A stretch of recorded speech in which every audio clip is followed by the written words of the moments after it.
BBA, BCA, BCom computer కోర్సులో 100% placement లభించే ఏకైక డిగ్రీ కాలేజ్ కూకట్పల్లిలోని I3 డిగ్రీ కాలేజ్ 8367215215. గౌరవ సభాపతి గారు,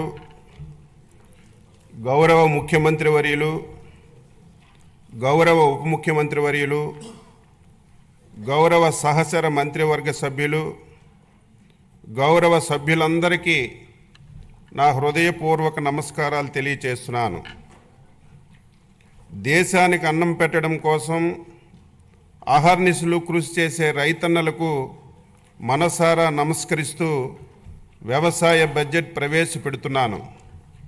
ఒక దేశం లేదా రాష్ట్రం అభివృద్ధికి దోహదపడేది వ్యవసాయం యొక్క గొప్పతనం మరియు ప్రాముఖ్యత గురించి దివంగత వ్యవసాయ శాస్త్రవేత్త భారతరత్న డాక్టర్ ఎంఎస్ స్వామినాథన్ గారు చెప్పిన మాటలు మొదటగా మనం గుర్తు చేసుకుందాం.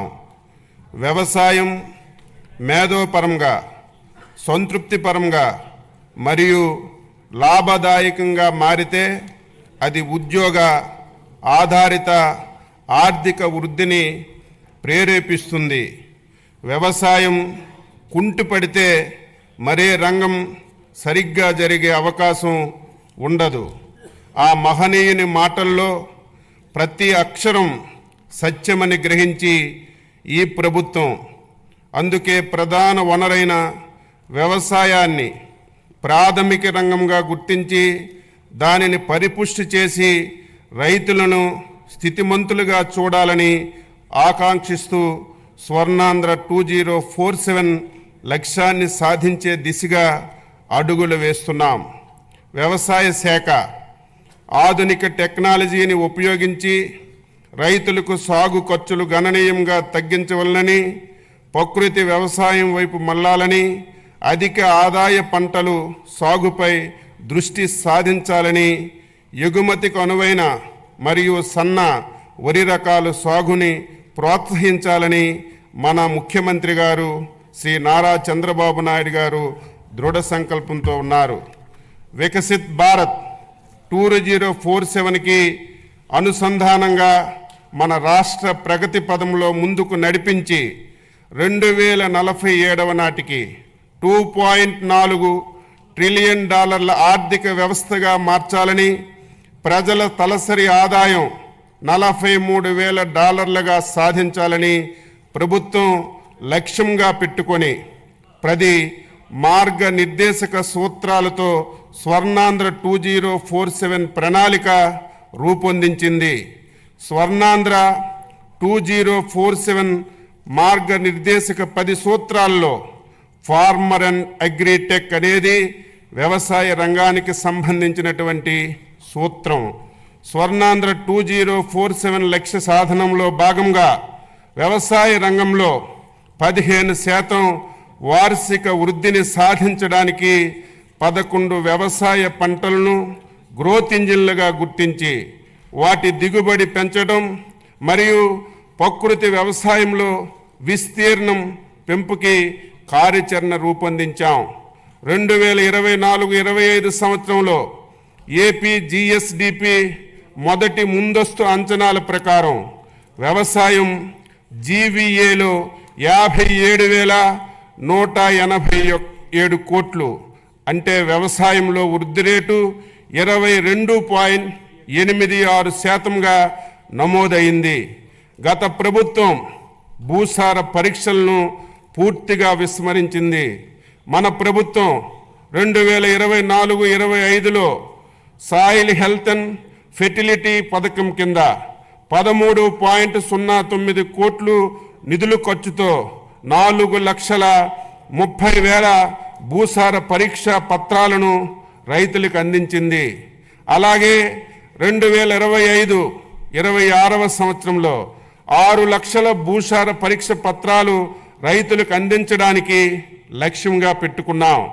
2014 నుండి 2019 వరకు అప్పటి మన ప్రభుత్వం రైతులు వారి పొలంలోని భూసారాన్ని సరిచేసుకొని మంచి దిగుబడి సాధించడానికి 3 లక్షల మెట్రిక్ టన్నులు జింకు, జిప్సం, బోరాన్ వంటి సూక్ష్మ పోషకాలను రాయితీలతో రైతులకు అందించాం.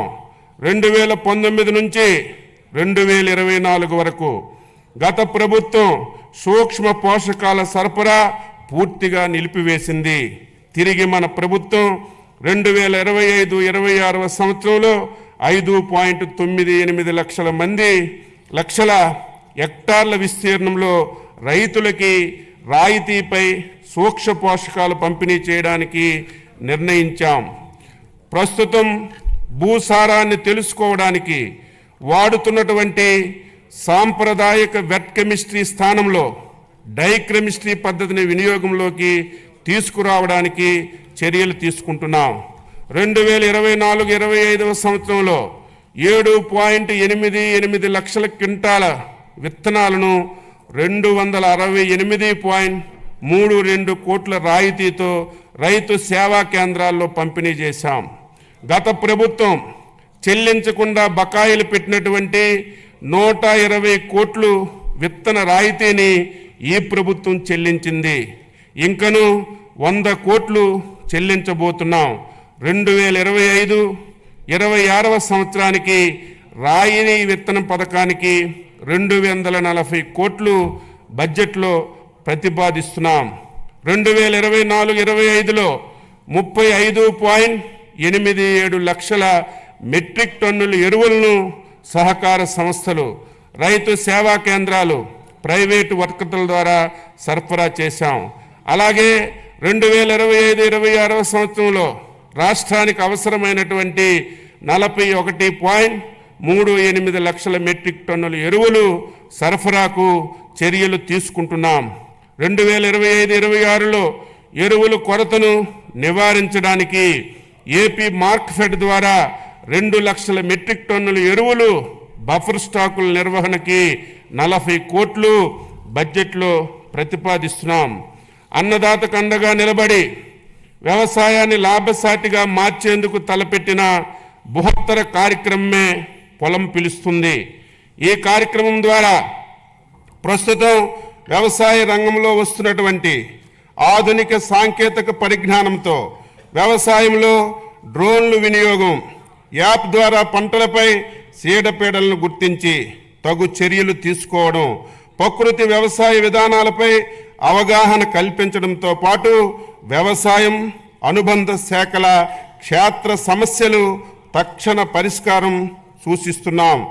ఆంధ్రప్రదేశ్ ప్రజా భాగస్వామ్య ప్రకృతి వ్యవసాయం ద్వారా ఇప్పటికే 10.6 లక్షల కుటుంబాలు 5 లక్షల హెక్టార్లలో ప్రకృతి వ్యవసాయాన్ని పాటిస్తున్నాయి. పీజీఎస్ ఇండియా ఆర్గానిక్ సర్టిఫికేషన్ ద్వారా 4.76 లక్షల హెక్టార్లలో 10.38 లక్షల మంది రైతుల్ని ధృవీకరణ చేస్తున్నాం.